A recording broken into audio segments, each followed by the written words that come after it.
সকালবেলা এসেছিলাম তাই একটু প্রচুর ভিড় ছিল ভাই, বলে বোঝাতে পারবো না। ক্রাউডটা দেখো, এত লোক। কিছু নিয়ে যাওয়া যাবে? ক্যামেরা বন্ধ করো। না না, ভিতরে পুজোতে হবে এখানটায়। আচ্ছা, জয় জগন্নাথ।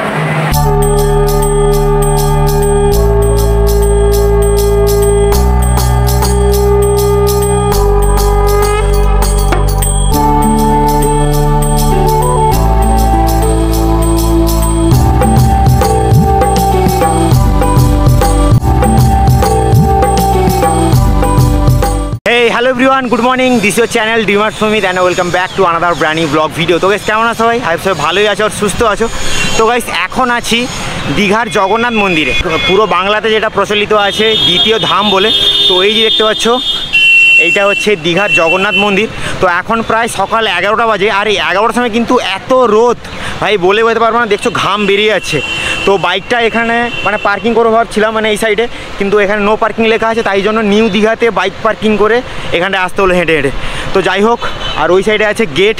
তো এখন গেটের সাইডে যাব আর ভিতরে তোমাদেরকে ঘুরিয়ে দেখাবো। তো আই হোপ আজকের ভিডিওটা সবার ভালো লাগবে। আর যদি ভালো লাগে, যেরকম প্রত্যেকটা ভিডিওতে তোমাদেরকে রিকোয়েস্ট করি, যদি ভালো লাগে তাহলে লাইক, কমেন্ট, শেয়ার, সাবস্ক্রাইব অবশ্যই করো। তো চলো তাহলে এখন এন্ট্রি করব দীঘার জগন্নাথ মন্দিরের ভিতর। এত রোদ উঠেছে ইভেন, মানে বল দেখো চারিদিকে প্রচুর গরম। মানে এই রোদে তবুও মানে জগন্নাথ মন্দির দর্শন করার জন্য কিন্তু হাজার মানুষ কিন্তু ছুটে যাচ্ছে। ভিতরে কিছু নিয়ে যাওয়া যাবে না? ভিতরে কিছু নিয়ে যাওয়া যাবে? ক্যামেরা বন্ধ করো। না না, ভিতরে ক্যামেরা তো আছে, তো অ্যালাউ নেই। ভিতরে ক্যামেরাও অ্যালাউ নেই। ক্যামেরা মোবাইল অ্যালাউ আছে, ক্যামেরা বন্ধ করো। আর মানে কি কি অ্যালাউ আছে? ব্যাগ আছে তো? তো গাইস দেখতে পাচ্ছ এখন মানে ভিতরে ক্যামেরা অ্যালাউ নেই, ব্যাগ অ্যালাউ নেই, অনেক কিছু অ্যালাউ নেই। তার মধ্যে যেগুলো নিয়ে যাওয়া সম্ভব সেইগুলোই নিয়ে যাব। আর এই মেন সমস্যা হচ্ছে এগুলো রাখবো কোথায় এখন। দেখি কোথায় রাখার কোনো প্লেস পাই কি না। বন্ধুরা এখন আছি জগন্নাথ মন্দির নিয়ে আছে, আর এটা হচ্ছে তার মেন গেট। তারপরে 3টা গেট আছে, তো একটা গেট দিয়ে এন্ট্রি নেওয়া হচ্ছে আর একটা গেট দিয়ে কিন্তু বাইরে আসা হচ্ছে। তো 3টা গেট আছে এখানে দেখতে পাচ্ছ। মেন গেট এখনও খোলা হয়নি, তো তারই মধ্যে এক সাইড দিয়ে ঢুকবো। আর মেন সমস্যা হচ্ছে কি ব্যাগ, হেলমেট এগুলো রাখবো কোথায়। এবং এইখানে কিন্তু কোনোভাবে জুতো রাখার, ব্যাগ রাখার কোনো কিন্তু সিস্টেম এখনও অ্যাভেলেবেল হয়নি। তার জন্য যত দর্শনার্থীরা দেখতে পাচ্ছ সব জুতো মানে মন্দিরের বাইরে রাখছে। তো ভিতরের দিকে এখন এন্ট্রি করব আর দেখবো ভিতরে কীরকম কি জগন্নাথ মন্দির বানিয়ে। এটা হচ্ছে এন্ট্রি গেট, আর ওই দেখছো এখানে চেকিং চলছে।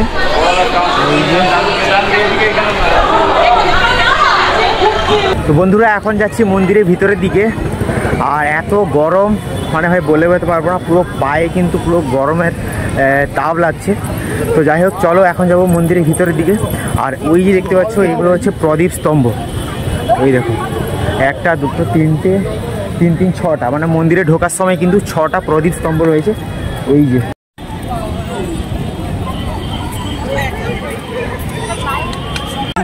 আর ওই সাইডে একদম লাস্টে দেখতে পাচ্ছ রথ রয়েছে, মানে জগন্নাথ দেবের যে রথ।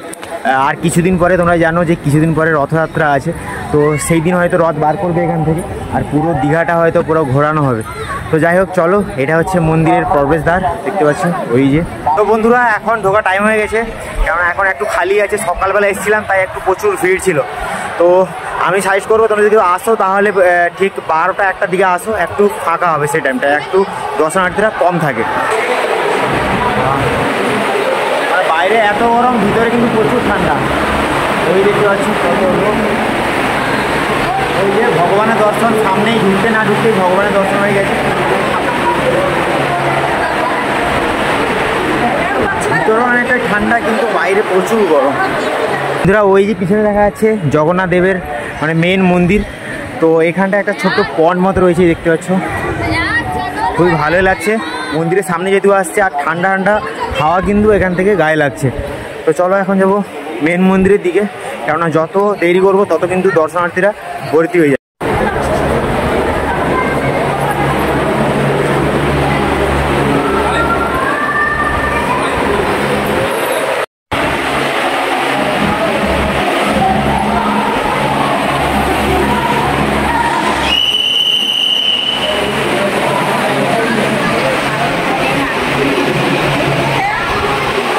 বন্ধুরা এখন দ্বিতীয় প্রবেশদ্বারে আছি, আর দ্বিতীয় প্রবেশদ্বারে দেখতে পাচ্ছ শ্রী পদ্মনাভী ভূষা স্বামীর এখানে ছোট একটা মূর্তি রয়েছে, ওই যে পিছনে খুবই ভালো লাগছে।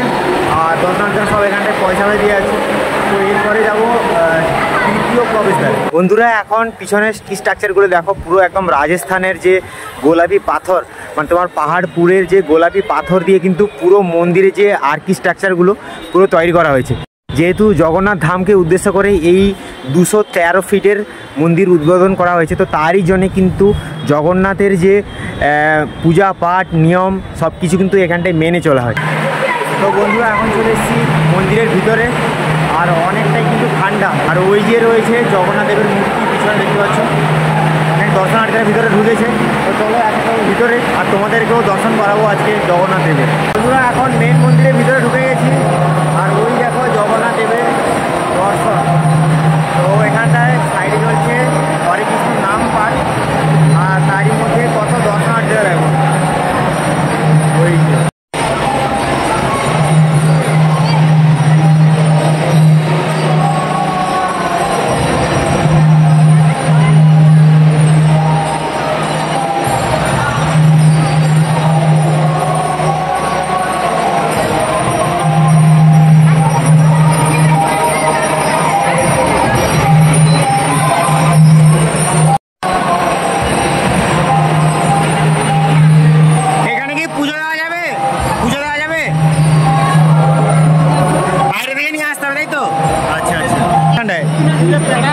আচ্ছা পেড়া আর গজা। বন্ধুরা এখানে কিন্তু পুজো দেওয়া হচ্ছে, আর গজা পুজো দেওয়া হচ্ছে ওই সাইডে আছে ব্রাহ্মণ ঠাকুর। তোমরা যদি কেউ এখানে পুজো দিতে যাও তাহলে কিন্তু বাইক থেকে পেড়া আর গজা কিনে নিয়ে এসে এখানটায় পুজো দিতে পারো। তোমরা এখন বেরিয়ে যাবো, কেননা এখানটায় প্রায় 10 থেকে 20 মিনিট হয়ে গেছে। এখানে বসছিলাম ওই সাইডে কোনাতে ঠান্ডাতে। তো চলো এখন বাইরে যাবো, আর বাইরেটা একটু ঘুরে দেখাবো।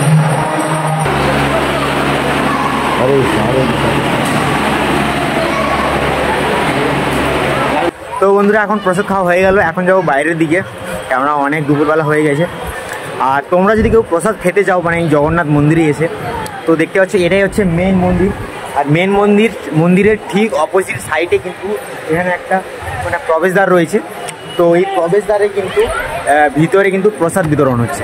তো কেউ যদি খেতে চাও তাহলে পিছনের সাইডে অবশ্যই এসো, এখানটায় প্রসাদ পাবে। এবং এই পুরো মন্দিরের ভিতরে কিন্তু হরে কৃষ্ণ নাম জপ হচ্ছে পুরো মন্দিরটায় তুমি ঢোকা মাত্রই পুরো 4 সাইডে কিন্তু হরে কৃষ্ণ নাম জপ তুমি শুনতেই পাবে।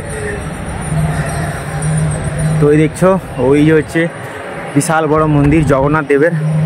তো এখনও ঠিকঠাক মন্দিরের কাজ মানে কিছু পড়ে আছে, এবং দর্শনার্থীরা কিন্তু প্রচুর হ্যারাসমেন্ট হচ্ছে, কেননা এখানকার যে সিস্টেম এখনও ঠিকঠাক হয়নি, মানে এখনও ঠিক মতো তৈরি হয়নি। তো আশা করছি ভবিষ্যতের দিকে পরের দিকে মানে যত মন্দিরে দর্শনার্থীরা বাড়বে ততই এখানকার সিস্টেম আরও ভালো হবে এবং পরিষ্কার পরিচ্ছন্ন হবে। তো যাই হোক চলো এখন যাবো বাইরের দিকে। আর পুরো মানে এই যে পুরো দেখছো মানে যত বড় মন্দিরটা মানে গড়া হয়েছে, এত বড় জায়গা, এটা প্রায় 42 একর মানে জমি মানে জায়গা জুড়ে এত বড় মন্দিরটা তৈরি হয়েছে। এত গরম বন্ধুরা, মানে এখানে হাঁটা যাচ্ছে না। মানে নিচে দেখতে পাচ্ছ পুরো পাথর বসানো আছে, তার উপরে এরকম রোদ্দুর, ভাই অবস্থা খারাপ হয়ে যাচ্ছে। এত জল টেস্টটা পেয়েছে, কিন্তু এত বড় মন্দিরে কোথাও কিন্তু জল খাওয়ার কোনোভাবে কোনো সিস্টেম নেই। আর এটাও জল ছিল, দেখলাম তো জল, এই দেখো জলের অবস্থা দেখো, এত বড় মন্দিরে কোনো জল খাওয়ারই সিস্টেম নেই। এই জলটা দেখো পুরো একদম ঘোলা, মানে খাওয়ার যোগ্য নয়। তো যাই হোক সিস্টেমটা আগের দিকে অনেক কিছু চেঞ্জ হবে আশা করছি, অনেকটাই মানে সিস্টেমটা অনেকটাই মানে কি বলবো, অনেকটাই তোমরা বুঝে গেছো হয়তো সিস্টেমটা কি হবে। মুখে দেওয়া যাবে না, মোমো কেমন করছে। হ্যাঁ দেখেছো। এখন বাইরের দিকে বেরিয়ে যাব, কেননা এত রোদ্দুরে এখানটা থাকা সম্ভব নয়। যদি ওপরে কিছু থাকতো তাহলে অবশ্যই এখানে 5-10 মিনিট বসা যেত। এখন মন্দির দর্শন হয়ে গেছে, আর এখন চলে এসেছি বাইরে। এবার দেখবো জুতো আছে কিনা, কেননা এখানে সেরকম জুতো রাখার কোনো সিস্টেম নেই।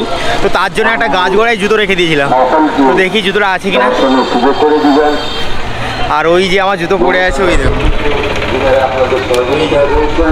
তো যাই হোক জুতো পরে একটু এখন যাবো ঘাটের দিকে, যেহেতু শুনেছি দীঘার নতুন ঘাট কিন্তু খুলেছে। তো চলো সেই ঘাটটা একটু তোমাদের দেখাবো, আর একটু সমুদ্রের পাশটা ঘুরবো। বন্ধুরা মন্দিরের ঠিক সামনে দিয়ে মানে কিছুটা এলেই সামনে দীঘার নিউ ঘাট উদ্বোধন হয়েছে। মানে যেদিন 19শে এপ্রিল, তোমরা জানো সবাই 29শে এপ্রিল এই মন্দিরটা উদ্বোধন হয়েছে। তো তারই উপলক্ষে কিন্তু মন্দিরের সামনে একটা নতুন ঘাট উদ্বোধন হয়েছে, তো সেটাও তোমাদের দেখাচ্ছি চলো। আর যারা কলকাতা থেকে আসছো, এখান থেকে মানে জগন্নাথ মন্দিরের পাশ থেকে প্রায় 2 কিলোমিটার দূরে আছে রেলওয়ে স্টেশন। যারা কলকাতা থেকে আসছো তারা কিন্তু এই দীঘার টিকিট কেটে কিন্তু 2 কিলোমিটার ট্রাভেল করে কিন্তু এই জগন্নাথ মন্দিরে আসতে পারো। এবং শুনেছিলাম এখানটায় চৈতন্য দ্বার গেট ওপেন হচ্ছে, মানে গেট তৈরি হচ্ছে। তো সেই গেটটা এখনও কমপ্লিট হয়নি, তার জন্য পুরো চটবস্তায় ঢাকা আছে, তো সেটা তোমাদের দেখাতে পারলাম না। আর পার্শ্ববর্তী যারা আসছো এই গরমে, তারা কিন্তু এই সাইডে অনেক রেস্টুরেন্ট রিসর্ট পেয়ে যাবে। কেউ যদি এখানটায় লাঞ্চ ডিনার করতে চাও তাহলে অবশ্যই করতে পারবে। এবং থাকা ও এখানটায় থাকার জন্য অনেক রিসর্ট আছে, লজ আছে, সেখানটায় অবশ্যই থাকতে পারো। মন্দির দর্শন করে এখন চলে এসেছি নিউ দীঘাতে। আর নিউ দীঘার একবার ভিউটা দেখো গাইস, অনেক দিন পর প্রায় 8 মাস পরে আবার নিউ দীঘাতে মানে এন্ট্রি করলাম, খুবই ভালোই লাগছে। আর এখানে পর্যটকরা মানে ট্যুরিজমগুলো দেখো ওই দিক থেকে, মানে রাজ্যের কোনা কোনা থেকে কিন্তু এই গরমে মানে সবাই কিন্তু সমুদ্রের চান করতে এসছে এবং সমুদ্রের যে সেই ফিলটা কিন্তু নিতে এসছে। খুবই ভালোই লাগছে এসে, অনেকদিন পরে আবার এলাম। ওই দেখো পিছনের ভিউজটা।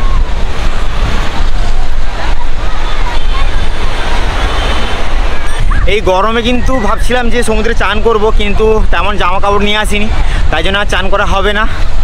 তো দেখতে পাচ্ছ সবাই আনন্দ করছে, চান করছে। তোমরা যদি আসো তাহলে এই পার্শ্ববর্তী অনেক লজ পেয়ে যাবে, রিসর্ট পেয়ে যাবে, খাওয়া দাওয়ার তেমন কোনো অসুবিধা নেই। যদি আসো তাহলে এখানটায় দুপুরে থাকতে পারো, রাত্রেও থাকতে পারো, আর এরকম সুন্দর মানে ভিউ নিতে পারো এই নিউ দীঘার।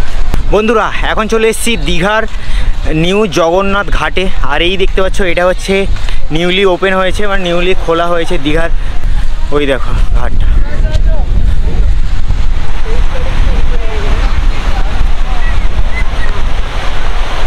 ওই যে ওইখান থেকে। যেহেতু এখানটায় অনেক ট্যুরিজম কম আছে, আর ওই সাইডে নিউ দীঘা এবং ওল্ড দীঘাতে কিন্তু ট্যুরিস্ট বেশি আছে, তো এটা খালি মন্দিরের উদ্দেশ্যেই এই ঘাটটা তৈরি করা হয়েছে। তো যাই হোক, ঘাটটা দেখতে পাচ্ছ এরকম ঠিক ব্লু কালারের, আর সাইডে স্টিলের ব্যারিকেড দেওয়া আছে, তো খুবই ভালো। ওই দেখো বন্ধুরা এখন মন্দির দর্শন হয়ে গেছে, কিন্তু এখন যাব বাইকের কাছে, কেননা এত গরম, প্রায় 200 মিটার আছে বাইক দূরে। তো যাই হোক, হেঁটে হেঁটে এখন যাব। আর যেরকম দেখলাম মানে ফ্যামিলি নিয়ে আসাটা তো একদম ব্যর্থ যাবে ভাই, যেটা আমি বলতে চাইবো, কেননা এখনও সেরকম কোনো সিস্টেম করে এখনও ওঠেনি। তো যাই হোক, এখন যাবো বাইকের দিকে, কেননা শ্যাডোকে ওইখানটায় মানে জগন্নাথ মন্দির আছে 500-600 মিটার দূরে, আর শ্যাডোকে রেখে এসেছি তোমার নিউ দীঘাতে। তো এত দূর হেঁটে হেঁটে এসে তারপরে দর্শন যেভাবে করলাম ভাই বলে হতে পারবো না। তো যাই হোক, সেটা তোমরা ভিডিওর মাধ্যমে দেখতে পেয়ে গেছো কীভাবে দর্শন করেছি এবং কোথায় কি রেখেছি না রেখেছি। তো চলো এখন যাবো শ্যাডোর কাছে। আর সবার কাছে যেরকম প্রত্যেকটা ভিডিওতে রিকোয়েস্ট করি, ভিডিও যদি ভালো লাগে like, comment, share and subscribe অবশ্যই করে দিও, কেননা একটা ভিডিও বানানোর জন্য তোমার ভাই অনেকটাই পরিশ্রম করে। তো চলো তাহলে দেখা হবে অন্য কোনো জায়গায়, অন্য কোনো সময়। তো tata, bye bye, take care.